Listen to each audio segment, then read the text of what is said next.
Bem-vindos à segunda parte da nossa aula de informática. Neste módulo iremos conhecer os componentes externos do computador, que também são chamados de periféricos, por estarem em volta da parte principal, que é o gabinete ou a caixa principal do computador. Começaremos vendo os dispositivos de entrada, que são aqueles que nós usamos para inserir dados no computador e dizer o que queremos. O primeiro deles e mais conhecido é o teclado. O teclado ele apresenta algumas características, como existem teclados, a maioria, é claro, em português, mas existem teclados também padrão internacional se você comprar um computador que tem a origem do exterior, importado. Hoje a maioria dos teclados é ligada pela porta USB, mas existe também teclado sem fio e existia um padrão antigo que era o teclado PS2, com conector redondo, que hoje é difícil encontrar. O mouse é um outro dispositivo de entrada mais comum. O tipo mais comum hoje é o mouse ótico, que tem um ponto luminoso ou não embaixo, né? E também existe a principal conexão USB e também tem sem fio. Existe também o mouse trackball, que ele tem uma esfera do lado de cima, que ele é bem sensível e muito bem adequado para quem trabalha com desenho ou engenharia. Outro dispositivo de entrada é o scanner. O scanner é um equipamento usado para fazer a digitalização de imagens. Você pode pegar uma imagem, uma foto, uma revista e transformar ela num arquivo de imagem digital no computador. Hoje isso é possível ser feito até com um smartphone, mas a vantagem do scanner é que ele tem uma qualidade muito boa para principalmente documentos impressos, além dele ter um recurso chamado de OCR, que permite digitar um texto que está impresso numa folha de papel. Conexão principal é USB, apesar de existirem também as impressoras multifuncionais, que já vêm com scanner e tem conexão sem fio.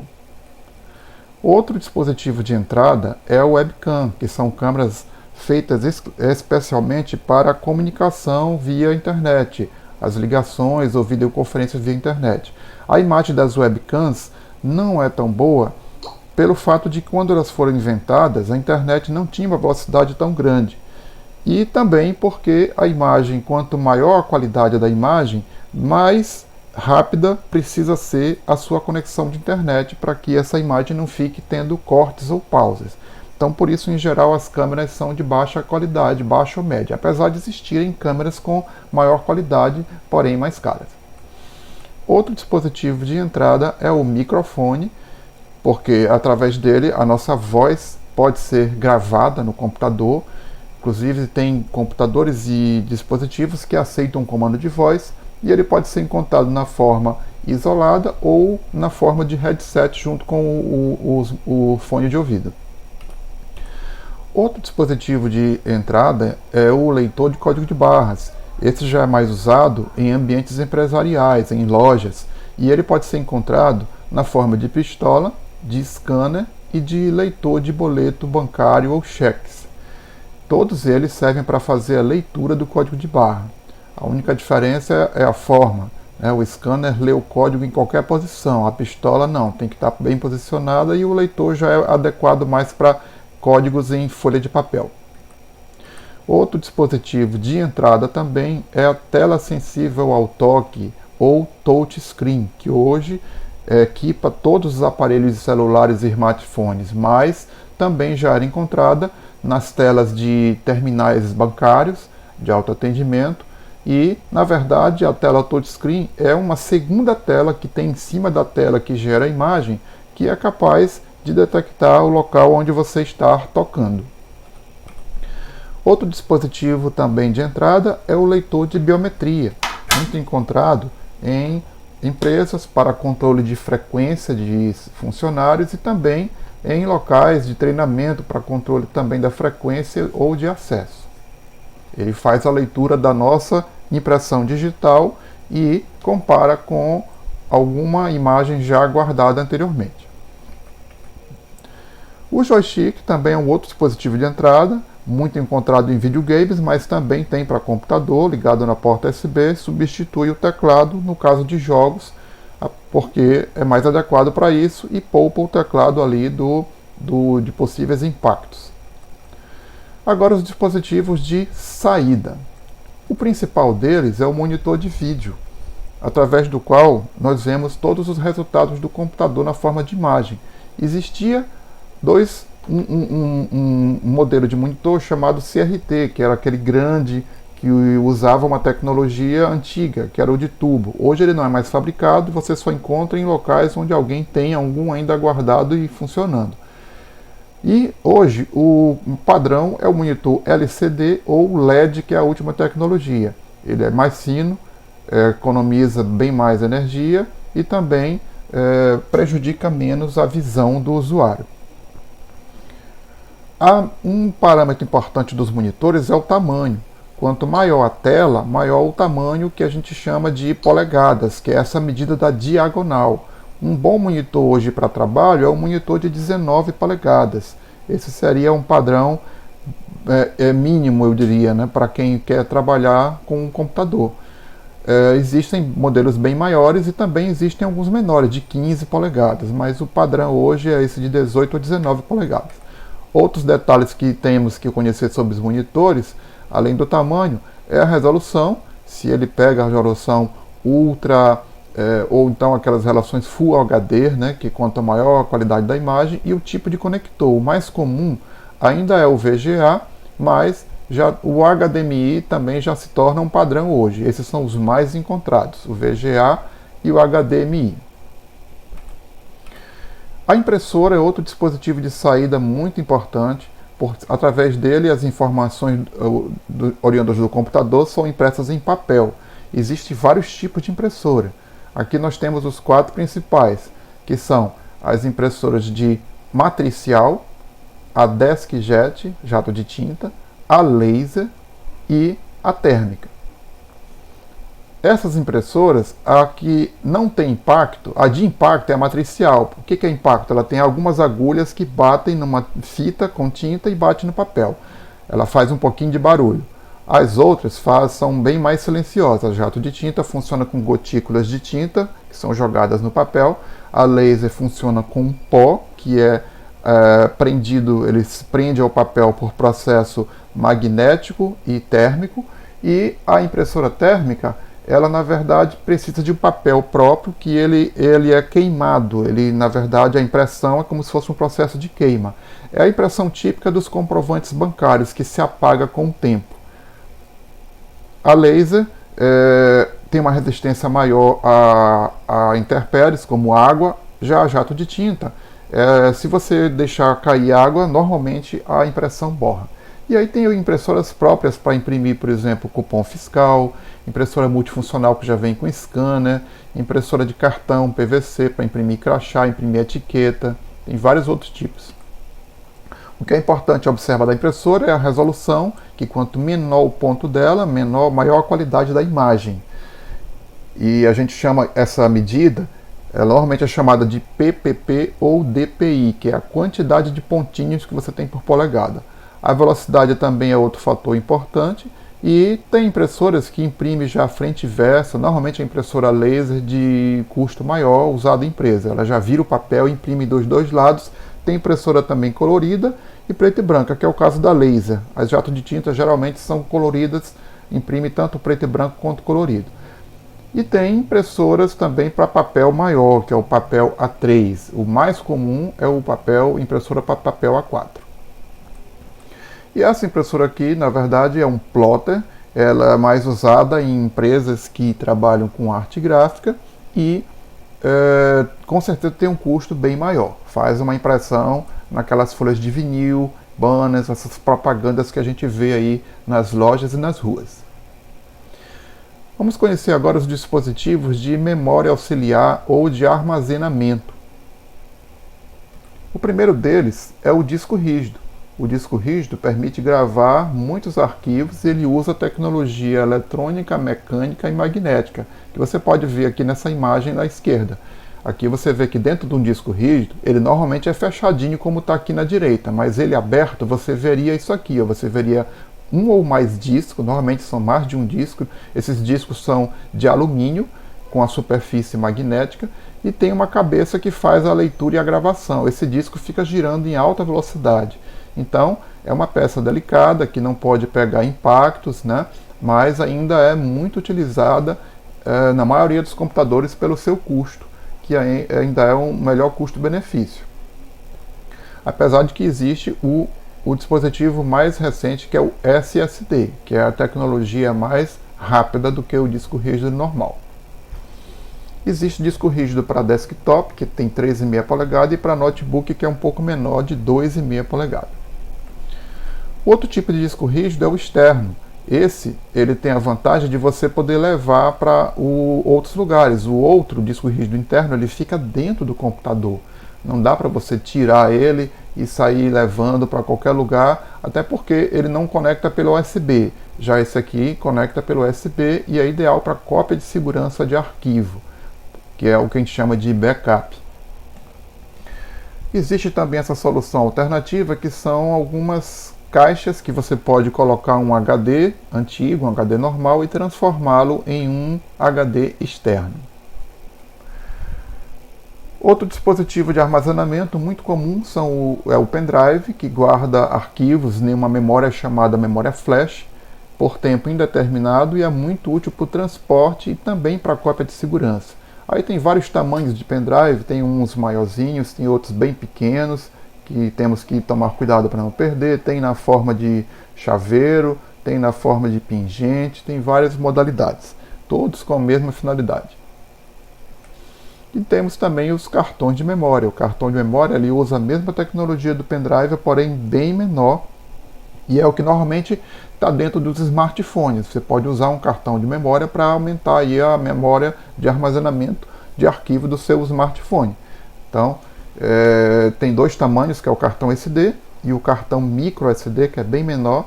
E aqui do lado a gente vê também um leitor de cartões micro SD. Para você fazer a leitura de um cartão de memória, você precisa ter ou um leitor ou uma entrada no computador onde você possa conectar e seja compatível com o seu cartão de memória. Outro detalhe importante sobre os cartões é a velocidade, que é identificada pela classe. Classe 2 é a mais lenta, classe 10 e as classes de ultra velocidade, que é o 1 e o 3, são os mais rápidos. É claro que é melhor a gente trabalhar com os mais rápidos, principalmente se você vai gravar vídeos usando o seu cartão de memória. E agora temos o dispositivo misto, que ele serve tanto de entrada como saída, pois ele recebe e envia dados. No caso, é o modem. O modem é aquele aparelho que interliga o nosso computador com uma rede remota ou com a internet. Isso pode ser feito através de uma linha de telefônica, ou cabo, antena ou telefonia celular. E aqui estão os 4 modelos aqui. O da esquerda não é mais encontrado, era quando a internet era pela linha de escada. Hoje, o que a gente ainda encontra é o modem banda larga, que é esse aqui do meio, usado no Oi Velox, o modem a cabo, usado nas internets a cabo, e o modem 3G, usado com o chip do celular para você acessar a internet pela rede de telefonia celular. Apesar de que os smartphones hoje podem compartilhar a internet com o computador através do cabo USB, servindo então como um modem. E agora vem um item muito importante, que são os dispositivos de infraestrutura elétrica, pois deles depende a durabilidade do sistema todo, do computador e todos os componentes. O primeiro deles é o aterramento. O aterramento é uma instalação elétrica feita através de uma barra, uma haste de cobre, que é conectada ao solo do lado externo, normalmente fica do lado de fora, abaixo do solo, e essa barra é ligada a um fio que vai para todas as tomadas no pino central, que é o chamado pino terra. Então, o aterramento ele serve para que todas as descargas elétricas não vão direto para os equipamentos. Elas são desviadas para o aterramento, no caso de raios, em época de tempestade, relâmpagos, então, ou mesmo descargas elétricas de outros equipamentos. Então, é muito importante termos um aterramento numa instalação de um computador, seja em casa ou seja principalmente em ambiente empresarial. O outro dispositivo é o estabilizador, cuja função é tentar manter a energia a saída de energia elétrica estável. A gente sabe que existe oscilação na energia.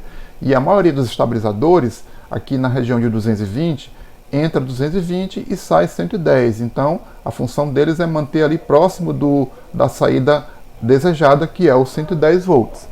Então, se tiver ali 100 volts, por exemplo, ele dá uma regulada para cima, ou quando está muito, regula para baixo. Porém, ele não faz milagre. Se a energia subir muito ou abaixar demais, ele vai desligar, e tem situações que ele pode até queimar se o equipamento não for de boa qualidade e não tiver proteção. O outro equipamento chama-se módulo isolador estabilizado. Ele é um estabilizador que, de certo modo, substitui o aterramento por isolar fisicamente o equipamento da rede elétrica. Então, ele é um bom substituto, mas ele não faz todo o papel do aterramento. O ideal realmente seria ter um aterramento, mas para quem mora em prédios e não tem instalação de aterramento e não pode fazer, é uma boa solução. Outro elemento bem importante é o filtro de linha. Não confunda o filtro de linha com uma extensão. É bom sempre ver a procedência do filtro de linha, porque tem alguns que de fato são extensões, mas o filtro de linha de verdade, ele tem um componentezinho dentro dele que filtra o ruído da rede elétrica e tem também uma proteção contra a sobrecarga. Que ruídos são esses? Ruídos de máquinas, motores como liquidificador, furadeira, serra elétrica. Todos esses equipamentos que têm motores geram uma interferência, um ruído na rede elétrica, e isso é prejudicial para os computadores que são e têm elementos muito sensíveis. Então o filtro de linha ele tem esse papel, principalmente se ele for de uma boa procedência, como eu falei. E aí temos o no-break ou APS, que ele faz o papel do estabilizador. Ele também estabiliza, porém ele tem uma bateria interna, e quando falta energia, ele permite que você consiga trabalhar ainda por meia hora, uma hora, dependendo da potência da bateria dele.